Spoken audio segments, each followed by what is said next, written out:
We have Zarana from the G.I. Joe Classified Series. This is Zartan's baby sister, and she is an absolute badass figure. Just from what you can tell from the details, the difference in the coloring that we see, this is definitely kind of in a way them going back to that sort of Fortnite looking feel to it, but I feel like this really fits because that is what her character has always been from the jump. So I would say that this looks pretty nice overall. I'm gonna say it right now, this is probably one of the best female figures we've gotten, and we're gonna break it down as to why that is. So let me go ahead and break it down piece by piece. So starting off with the design, we're going to start up here at the top. That is a beautiful looking face. As far as I can tell, I don't think we've gotten a head sculpt yet that involved an open mouth, so that's something that is new. I love the color palette of her hair, and of course the pink in the armor that she's wearing. It's kind of like a leather, kind of like that leather look, right? But with some armor studding and things like that. So it's a cool look overall, very punk rock look, and I think it modernizes her well while still keeping true to what her original outfit looked like. Hair wise, again, I love the fact that it's not only different colors but very asymmetrical with the shorter hair on the sides, the mullet in the back. It's just a very dynamic haircut altogether, and I really appreciate this look because, again, I feel like it really modernizes her while still giving her the essential look of what she was and what she's always kind of been. So kudos to the Classified team for doing that.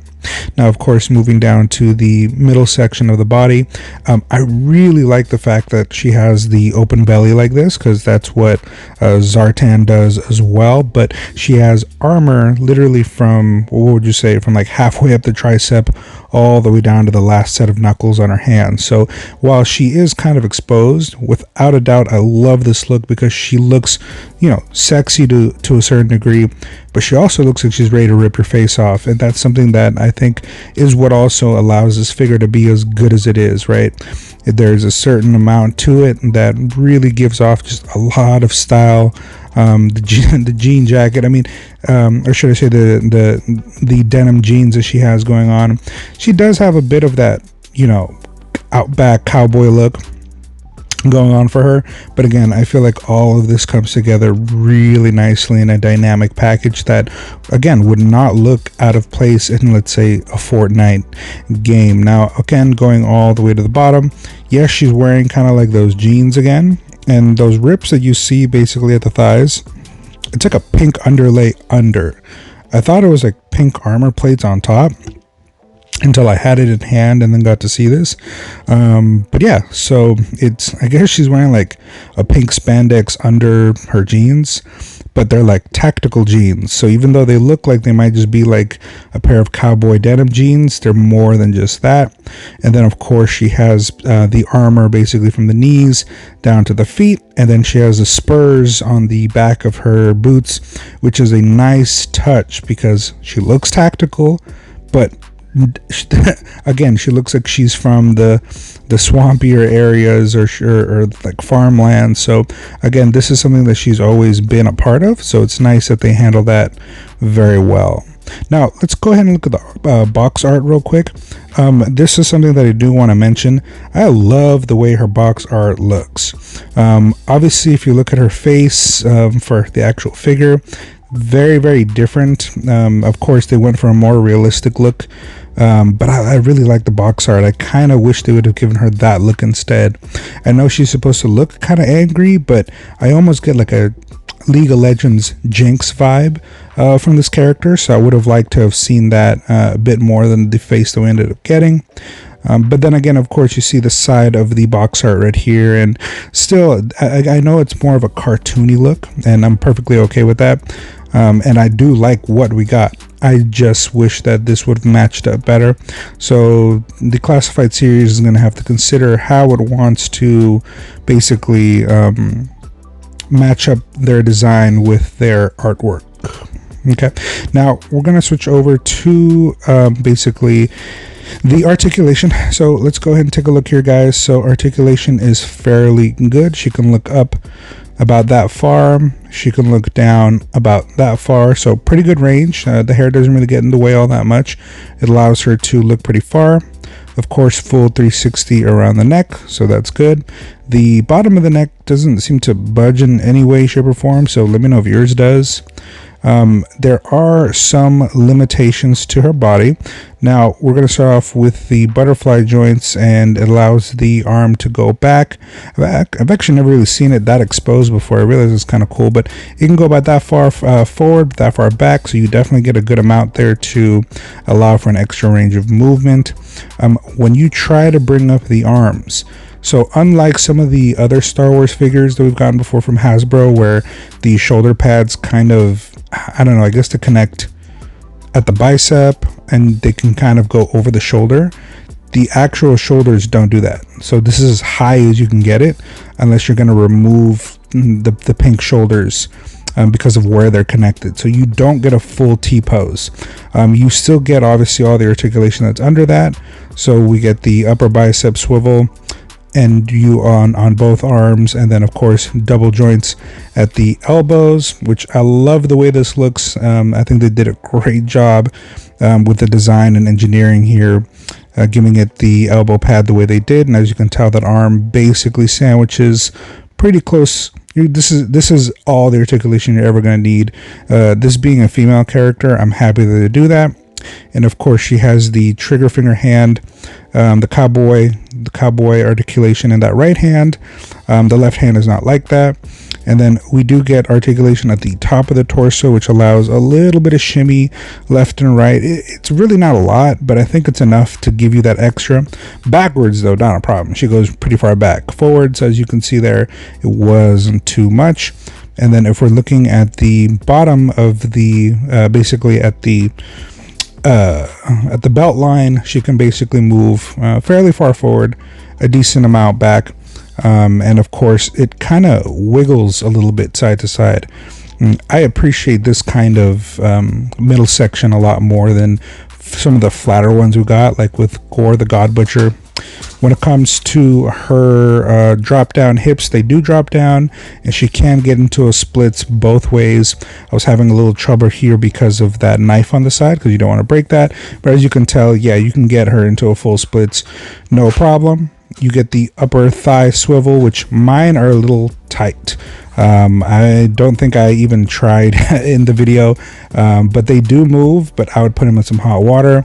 But I will admit that something I've noticed is, well, so double jointed knees right here, pretty good. Sandwich your legs, that's awesome.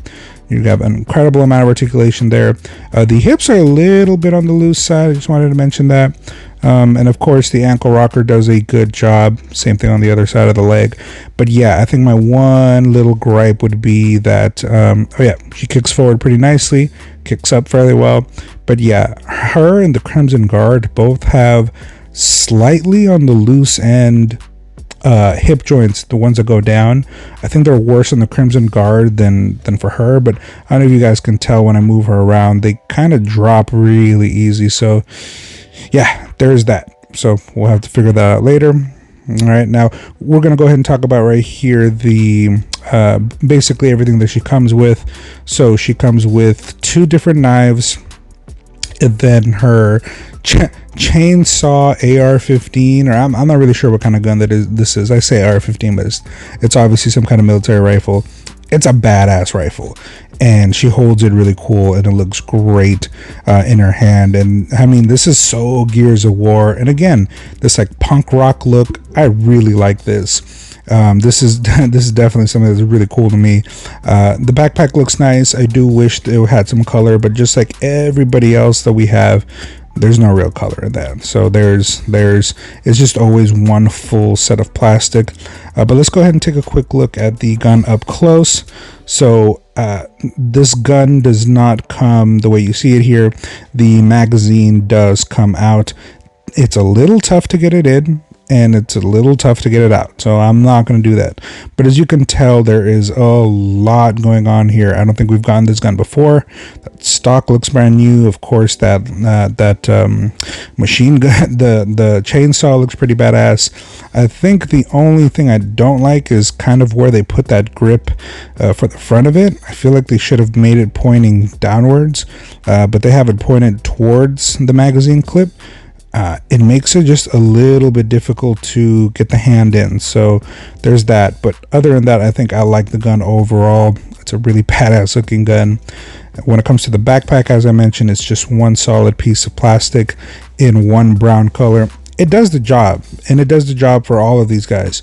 But I do wish that there was just a little bit of extra paint on the buckles, certain things, just to make it look more realistic, more real, more lived in.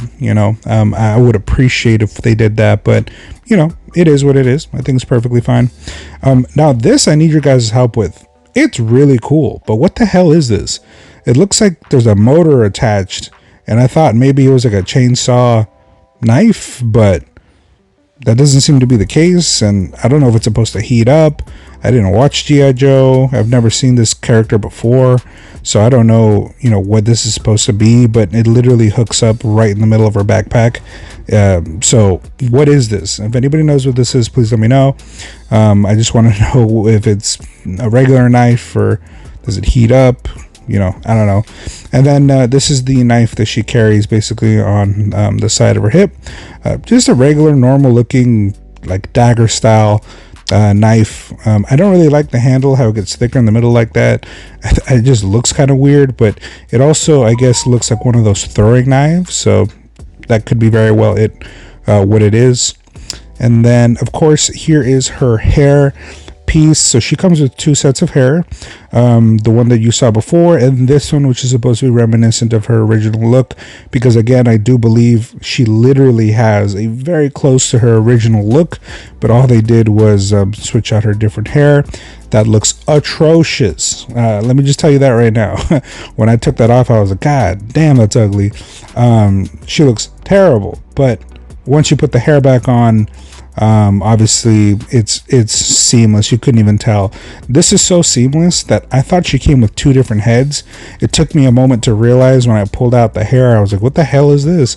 And then I realized, oh, it just slides right on. That's fucking dope. So yeah, as you can tell, it looks completely clean. It looks very flush. I think this looks even more flush than Lady J's hair.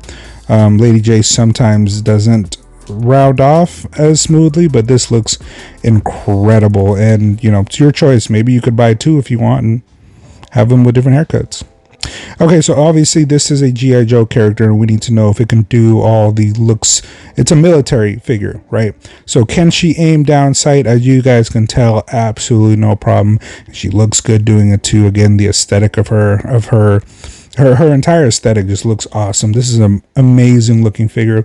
I understand why so many people are looking for it. I was definitely trying to trade for it, but luckily, shout out my brother Ramon, he was able to plug it, so I was able to get him. And then, of course, can she get into a kneeling pose while still aiming down sight? Yes, she can. And of course, you can play with the hips and of course the abs to get her into a more dynamic pose. So yeah, as you can tell, not a problem, and can aim down sight pretty accurately. And then of course, can you get her all the way down into a prone position?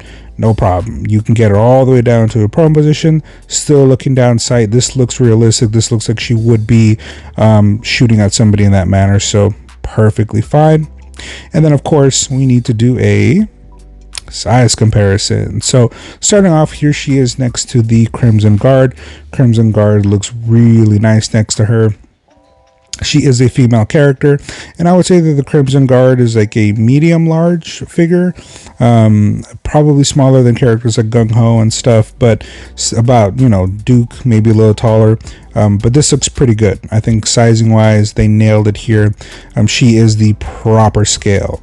Okay, now putting her next to Carter, I don't know. What do you guys think? Do you think Carter I guess he's a Spartan 3. Would Carter be this size? You think he should be a little bit taller?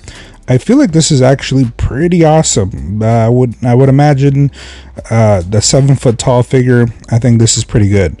So you could potentially use future GI Joe characters if you wanted to as your Space Marines that go along with these guys.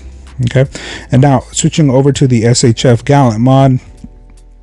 This is wildly out of scale. This doesn't even make sense. Gallimon is supposed to be a lot bigger than a regular human, so of course this doesn't scale right. But just to give you guys an idea of how he looks, and of course it's a new character, so I wanted to give myself a reason to put him in front of the camera, and here he is. Very, very nice figure, by the way. I'm going to do a review on him later, but this is definitely one that impresses when in hand. All right, and now here is from, let's see, what is this called? Brigarts. All right, so this is from Dragon Quest. This is Terry.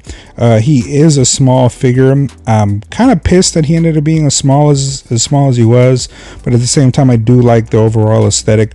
I guess this could be accurate because Zarana is probably a tall figure, so you know, take that as it is. But as you can tell, very, very small in comparison. And then the Black Series tends to run a little on the small side. So I would be willing to say that if these were identical in scale, that Zarana should be a little smaller. But I mean, as you can tell, they look roughly well enough that I would say that you could probably still pose these guys together and there's not much of a problem. In real life, this character is really tall, as Forrest Whitaker is like 6'3", so you know, the Crimson Guard's obviously way taller than this guy, so they can scale properly if you wanted to, but of course it's not at all accurate. The Stormtroopers are probably small compared to Zarana. And then last but not least, we have the SHF Goku Ultra Instinct. Basically all the Gokus are this size, and he is one of the smaller characters. So as you can tell, even if he is one of the smaller characters, Zarana would basically be like 6'2" next to this cat. So, or probably like 6'3". So there's that. So wildly unproportionate here, but I mean, maybe some of the really large characters that are like 10 feet tall would probably look a lot better next to her. But overall, I think this is a good scale.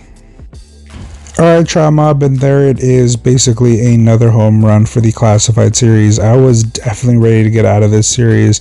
I was going to continue to buy, but this is one of those figures that really pushed me over the edge. I really like the way this looks. I really like the overall aesthetic to it.